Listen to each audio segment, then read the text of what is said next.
earlier than we thought, so we're here on the first tide and it's pretty shallow. We've got about 20 minutes to get into the marina or the dock area before we don't have enough water, so we're all pretty focused on that.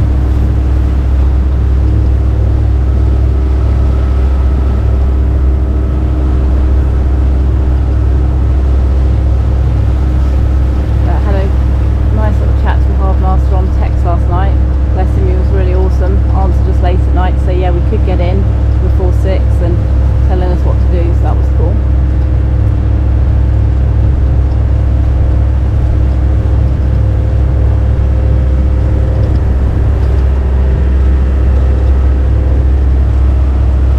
That is a place of concentration right there. Coming in quite close to this wall because the contours of this bit were taken in an aerial photograph in 1981, so I'm more confident that we know where the wall is than the we'll venture that. And we just saw a seal. Oh, let's see if it comes up. He literally just went under the boat. And that would be a nice welcome.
Go to port.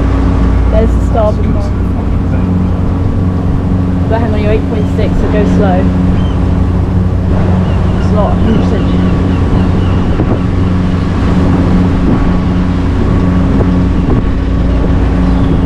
So well done. Woohoo! Okay, 13.5.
mark of this. I think this is the lead-in wall, I think,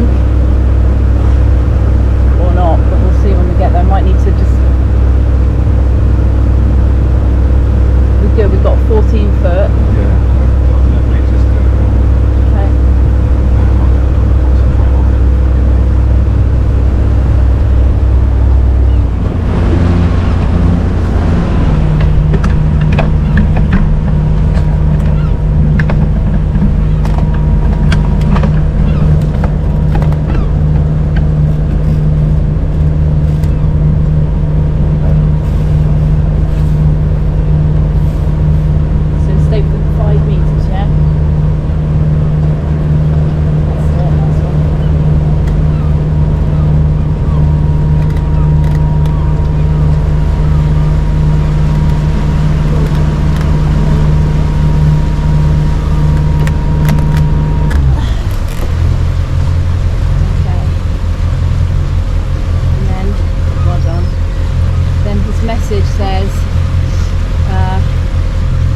The other yachts are doing on the pontoon. There's a ladder berth not being used in the corner of the long berth, but I don't know what that means. We've got plenty of water in here.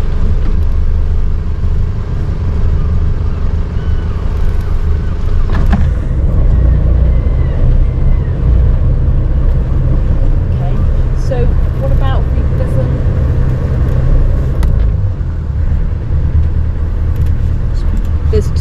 there's a ladder at the end there, which that might be the long berth, but also there's 2 bollards here. So if we go up and we go on the wall over there, port side 2, we can throw the lines over the top of those 2 bollards for now. Don't know if I really want to raft up on somebody this time in the morning.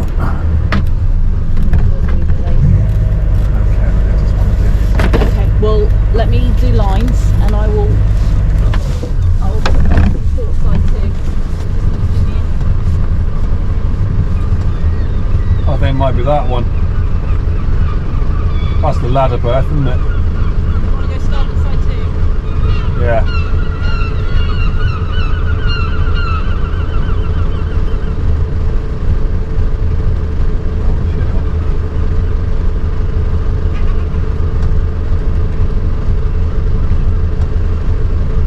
Actually, don't worry, I can come round. I can come round if we go on this side. Starboard side.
So we arrived and put the boat against the wall here, which was a bit of a new thing to us, so we didn't know quite what we were doing. And then the boat sat on the bottom, which it sank into the bottom really quite spectacularly. And now in the afternoon after having a bit of a snooze. I think we arrived about about 10 to 6, quarter to 6, something like that this morning, and the tide was going out very quickly. But here we are, and I'm still tired. Sorry about that. And there are more swans here than I've ever seen anywhere else. Now we're going for breakfast. I'm going to climb up that ladder.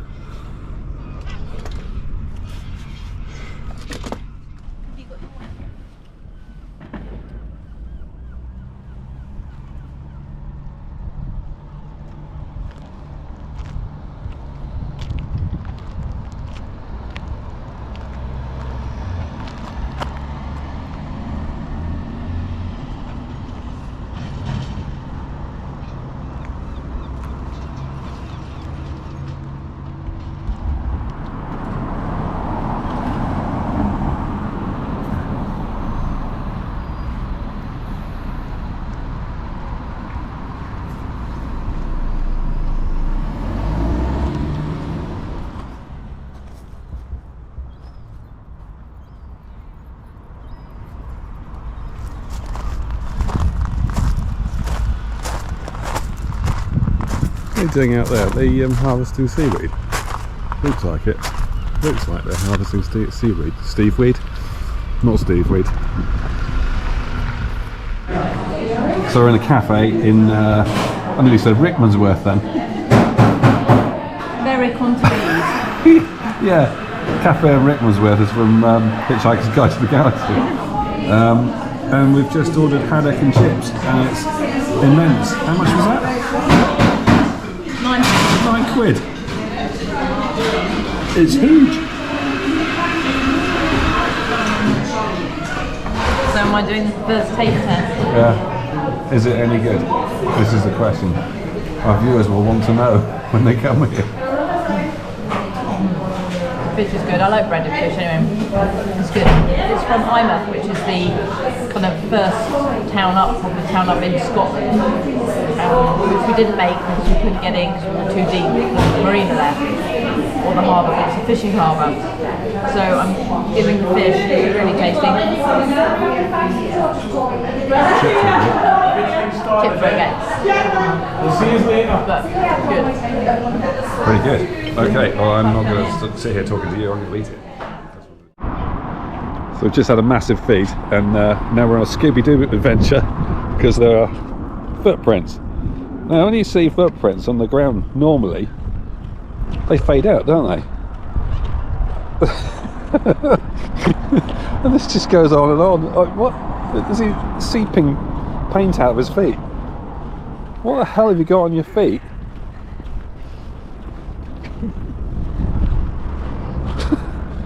And that's go all the way into the Harbour Master's office. It's a proper Scooby-Doo moment. All the way from back there. That's weird. Fantastic. Start again. Start talking. Start talking now. Talk now. Talk. Be interesting. Quick. Look, well, you can see it's so windy. There's a few swans here, but there's like tons of swans. Yeah, the stupid ones are sitting out here in the wind. Oh, actually, no, they might be bodyboarding. They're bodyboarding, and the rest of the guys are back over there. I'll film that. They're going to steal our boat because they're all heading over that way now. And then this is weird because this looks just like a tiny thin thing, and it's actually quite big. Yeah. But the port-hand marker, you can't even tell. They need to repaint that. You can't tell if it's port-hand marker when you come in. I came in and all I saw was the mark over there, thinking, okay, what am I dodging here? How close is it to that? And we'll have to bring you down here when the tide's out again, and it's just phenomenal. There's just nothing. But it's spectacularly terrible to try and get in here. So you come in where the lighthouse is there, right on the end. You got to stick really close to that wall, all the way around here, and then head this way. And then you're looking and thinking, well, where do I go next? So then you go back across there, right the way across where that chimney or whatever it is there. Spire. Spire. No, that's a chimney. Oh, That's the that's the spire. spire. That's where we went towards the spire. Yeah, and then right the way around here where that yacht is, and then right around to these grotty sticks. So you're coming right round here, and then all the way back round. And then that's the Porthound Market. It's no longer red because That it's should be covered red. in red. It's a poop marker. Poop marker. And then back round here, and then this side of the cardinal mark. The cardinal mark is that black and yellow stick with the 2 arrows on it. It's an easterly one. And then into this little slot, and it looks a lot bigger now today after having a few hours of sleep than it did yesterday when you were trying to explain stuff to me. I'm going, no, just let me do it. No, well, he said stay within 5 meters of this wall and you'll be alright. I think I was within 5 inches at one point. And I'm not taking any chances with this. So the embarrassment of grinding all the way along the rusty stuff. So yeah, it does look lovely though, and the chap Alan, if you're watching this, Alan, you're a star this afternoon. He told us if we walk along the old bridge, which is the bridge that's there, which actually isn't the original bridge across here. It was it James the First? James the First. Or James the Sixth of Scotland. James the Sixth of Scotland, which was also James the First of Scotland and England. Yeah. When he was going down south to England to be made king, I guess, everything had to cross a bridge here, but it was like made of like logs and just like roped together, and they called it Sugarly, that was it. Sugarly Bridge. Sugarly Bridge, because that's what they call it, the Scotland Bridge. It's kind of like that, and that was one of the first things he said is you've got to put a bridge here. So they did, and that's now, you know, that's gone. But he said at really low tides you can see the original foundations of the old bridge underneath this one. So they built that one, and then they built right at the back behind the concrete monstrosity, which I think was built in the 1920s. So it could have been kind of cool, but they put that next to a lovely old bridge, and it just doesn't work. And then behind that is the railway bridge right in the distance, which was built by, was it Louis Stevenson's cousin or something? I don't remember. Robert Louis Stevenson's cousin, who you will remember from history. Anyway, and then he said also, if you go across the bridge, you can walk right round the town walls, which the big wall in front of the house is over there, which goes right the way around. So that might be a little trip for tomorrow. So he was a mine of information. And now, and also the great information was that they do actually have showers here. So now we're going to go and see Malcolm and get the code for the showers. So yes, that would be a nice after a nap maybe. Yeah, I think I might be overdue for us to shower now after a little while. I didn't really fancy getting in the showers. Where were we before? Hartlepool. Hartlepool showers.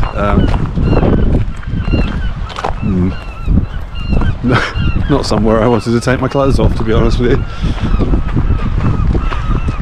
or Whitby. But yeah, I think I can try a bit harder with these things, you know. We were talking to Alan just now, and he said that they got European money. There you go, you Brexiteers. Or a bit more political content coming up. You can guess how I feel about the whole Brexit thing. But they got a couple of million quid in a place like this, which I think could honestly do with some investment. Same as Hartlepool. Hartlepool really badly needed some investment in the town, not just the marina. And they got a couple of million quid and built that, which might not seem all that impressive, but it's got electricity and there's plenty of room on it, which is very good. Whereas we're grinding up and down the wall over there by the ladder. Actually, the ladder seems to be further forward than it was, so we've gone back on our. Yeah, we've been blown. So we're going to have to pull the boat back so we can get back on. And the swans are just about to steal our boat. They're planning something. They're just gradually getting closer and closer. So anyway, he got all that. That was his claim to fame, was that he managed to negotiate getting the money for this. So fair play to you, Alan, you're a legend. But there'll be no more of that, because we're not a member of the EU anymore. So that went well, didn't it?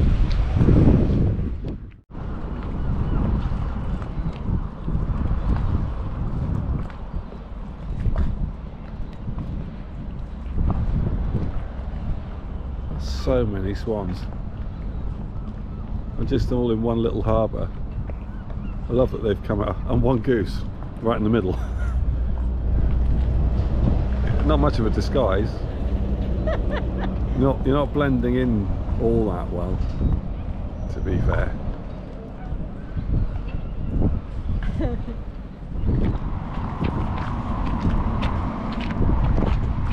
And back home.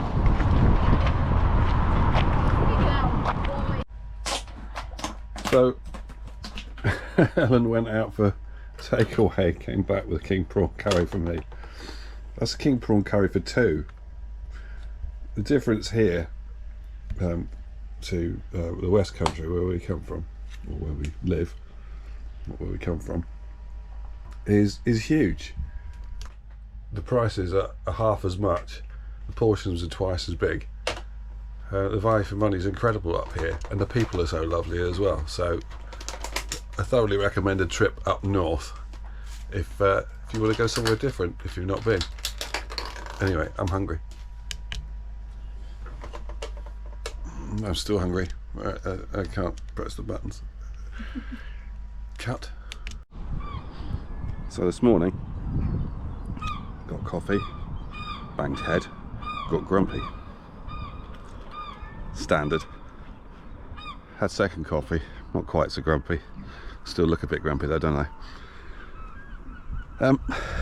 We were going out at I don't know, 10:30 this morning to see Ellen's mum and family, and we tied the boat on all as we should have done, as we could anyway, and the tide went out, and we are now sitting in well, actually the water depth, well, put it this way, the depth of the boat is about 6 feet, and I can see the bottom, and I don't know if it'll come out very well on the GoPro, but we'll just have a look down here.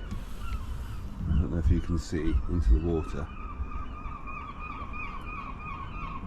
but at the front of the boat there is let's try and get there is about a foot of water at the front.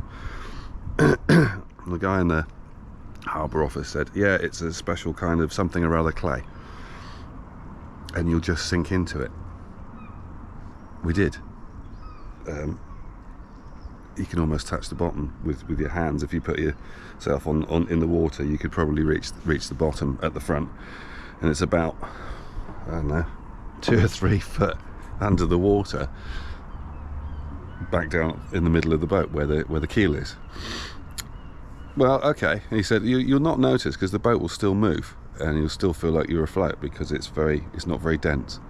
Okay, that's cool. The problem we've got is that we were going out at 10:30 and the ladder is over there, and that's how long my arm is. Not going out till at least 1 o'clock now. Oh well, more coffee.